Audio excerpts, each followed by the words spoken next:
one of the things we've done at IU is Indiana University has selected Pressbooks as a platform to try to get instructors to create their textbooks in, especially if they're trying to create like an open educational resource or at least a free course pack or textbook for students. And Pressbooks is essentially a specialized version of WordPress software, with additional pieces around the idea that you're making a book.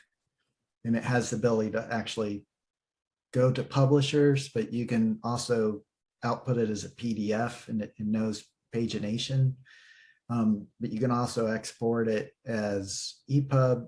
You can open it up inside of a course, and things like that as well. And so if you want to see it inside of, like what the higher ed advertisement for it is, and I don't know why this is coming up saying old Pressbooks, but there's a video on there about Pressbooks in the classroom, and some links to some example Pressbooks as well. But it does have the ability inside of Pressbooks. It's not on by default, unfortunately, but you can configure it to where you can input LaTeX markup for math, and then it will render that as MathML in the EPUB, or it'll present it in a web page with math jacks and things like that. But it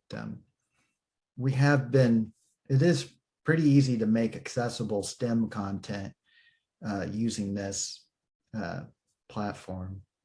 It has its limitations like everything, but it's what we've been promoting for our faculty here.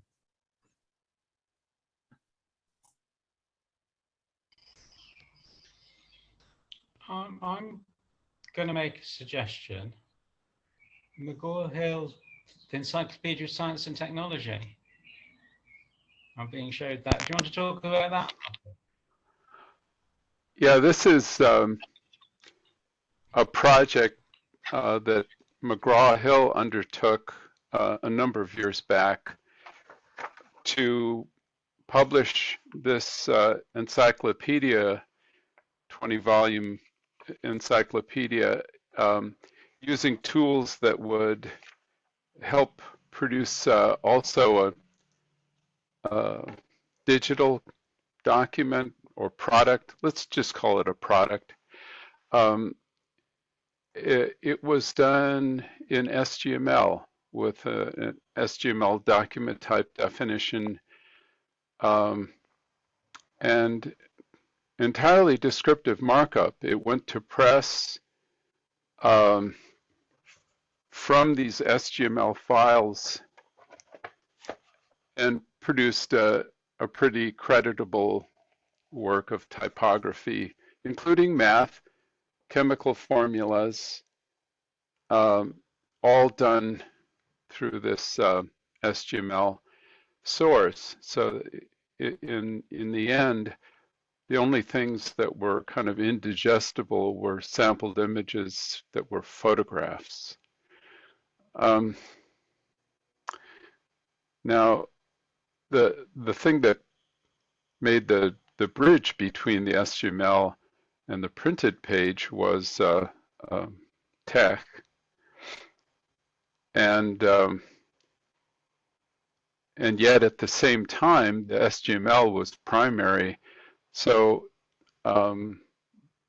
other products could be created from it. And this is an instance of what I think of as multipurposing.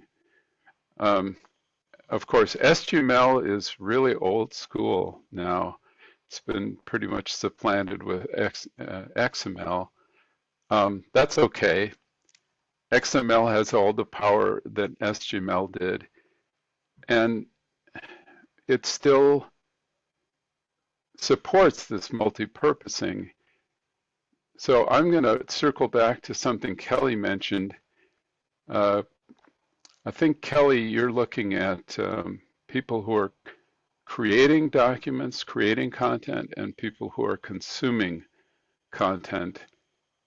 So you're looking at an entire system, and this is where systems thinking comes into the picture. Very, very powerful to look at. this whole thing from a systems point of view. And I think that multipurposing as a kind of a hallmark of how we create our documents is key. But a document that sort of has the ability to be multi-purposed is much richer than what we're used to creating.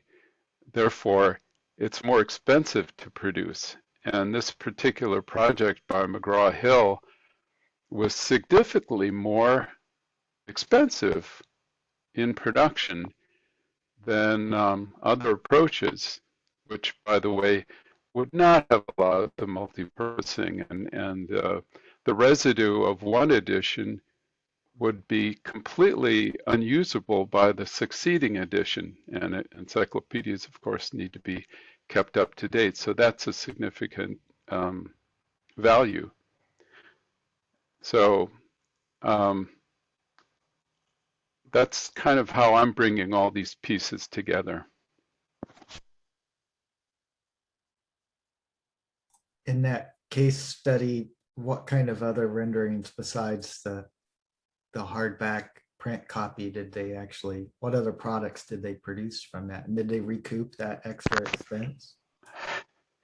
Well, I wish I could answer these questions because I had a role to play in the process as a consultant for the pre-press firm that created the camera-ready copy for the print product. But their feet were being held to the fire because their digital files were ultimately supposed to be handed back to the publisher, to McGraw-Hill, and passed on to another person who would then create a digital product, multimedia, interactive encyclopedia with all of the content that the paper encyclopedia had, but accessible through a computer. And the fun thing about this project for me was that I got to talk to that person. So two different arms of production, we got to actually talk to each other, and that's not commonplace at all. Usually somebody writes the checks, but we don't talk to each other. You get the idea. So I wish I had an instance of that particular product to show you, but what I've understood was that it was successfully created. Now here's the question that you asked that I can't answer. Did it pay off? And I'm afraid that it probably didn't. I watched how difficult it was for people to cleave to descriptive markup, but at the same time produce formatted pages that met the requirements of the print product. And people who do book publishing from, say, LaTeX source understand the issue, but it can be kind of nightmarish at times. And a lot of times we insert procedural markup into our documents in order to accomplish getting things formatted the way we like to see them. And of course, procedural markup defies descriptive markup.